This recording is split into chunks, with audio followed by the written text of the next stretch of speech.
Hello everyone, Cameron, here. I'm absolutely thrilled to take you along on my latest artistic escapade as we delve into the world of dollhouse drawing and painting. Today's project is something special, a unique, one-story house characterized by the bold shapes of H and D, giving it that extra touch of charm that sets it apart. Our creative journey begins with the foundational elements, sketching out the roof and walls that lay the groundwork for the entire masterpiece.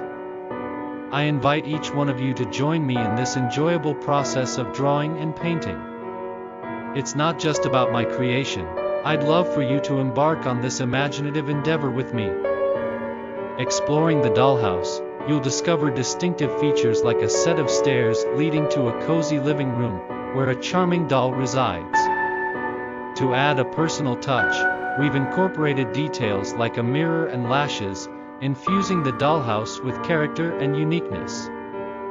The choice of vibrant colors for each room elevates the entire creation, creating a lively and dynamic atmosphere. From the warm and inviting tones of yellow and orange to the calming blues and purples, each color contributes to the overall aesthetics, making the dollhouse a visual delight. I hope my passion for this project resonates with each of you, inspiring you to dive into the enchanting world of dollhouse drawing. It's a delightful experience that encourages your imagination to run wild and allows your artistic spirit to soar. A heartfelt thank you for joining me on this artistic journey. I can hardly wait to share more of my creative videos with you in the future. Stay inspired, keep those creative juices flowing, and most importantly, happy drawing!